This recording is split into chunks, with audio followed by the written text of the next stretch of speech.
What's up guys, it's Finn with treehouseoverland. I try not to waste too much time talking at the beginning of my videos, but I do want to give you some context on this project. I like to have electricity when I'm camping, and that requires a battery. The battery I use is a Battleborn lithium iron phosphate battery, and it's been great, but I needed somewhere to store it. I've had it in a few locations, but it always seemed to get in the way. I had it strapped to the floor in the back of the Sequoia, but this became a problem when it was time to lay out a mattress to camp with my wife. Now, since I run my spare tire on my rear bumper, the old spare tire mounting location was free game. Before doing this, I called Battleborn, and they assured me that the battery would be fine outside, as long as it was waterproof.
some of you guys might be wondering why I just don't throw this battery under the hood. I mean, there is plenty of room under the hood of these Sequoias. There's 3 parts to that answer.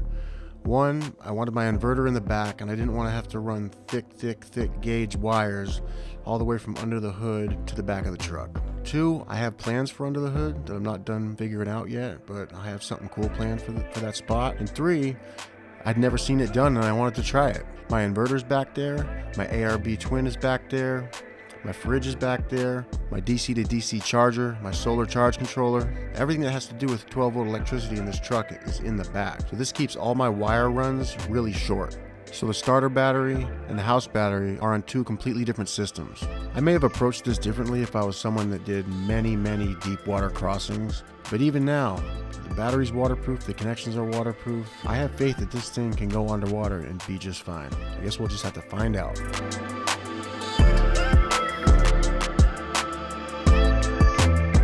It's been working great for the last 2 months or so.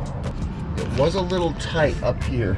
The battery initially was touching this charcoal canister line, but just barely touching it. And I had it strapped in so it wasn't gonna jump around in there if I hit a bump. The 1-inch body lift helped a great deal with that. The connections are holding up great. Can't really get a view of the negative one, but the strap has stayed tight during all my adventures. You can tell it hasn't been hit or dinged. Down here is fine. You're probably wondering why I chose to go with a chain. I wanted to make sure that this thing was legit before I sealed it in there with a big piece of plate, but that's what I plan on doing. I'm gonna weld a big metal strap in here and call it a day. This doesn't rattle. If it does, I can't hear it. Just look from the other side. So you might be wondering if it's in a safe place. Well, this is my angle of departure. And as you can see, it's well tucked up in there. I mean, you have to even bend down to look up to see it. So it has seen 0 hits, 0 damage points on that thing. It's tucked up high enough. All right, you're off the hook, thank you. Another thing I did recently was I finally applied all the stickers that have been coming with my products for years. And guys, these are only companies or products that I've had a good experience with. What up, Frank? What up, Josh? If you know, you know. What up, Keith? Keep those Gen 1 Sequoia parts coming, buddy. Give 5. Good boy. Alright, so I thought I might as well show you what all that power's for. I did show this on my walk-around video, but a few things have changed. DC to DC charger, solar charge controller. This is the main on-off switch. Fuse box, obviously. 1200 watt inverter mounted to a piece of plywood cut to the window on custom brackets. I have a regular wall outlet mounted there. I took a heavy duty power strip, ran it back behind the window, and wired it into this outlet. Right here in the headrest compartment, we have the ARB compressor, and then I can pull out, this is the cord for my 12-volt fridge, and this is the cord to hook up my portable solar panel. Everything works great. We do Christmas lights when we camp. We string them all around our campsite. The kids love it. I like to have a true sine wave inverter so I can use my computer, charge batteries, you know, the whole 9. Guys, I can't thank you enough for watching my videos. I really appreciate it. Appreciate all the comments. I swear I have the most positive comment section. I'd say 1 to 2% of my comments are negative.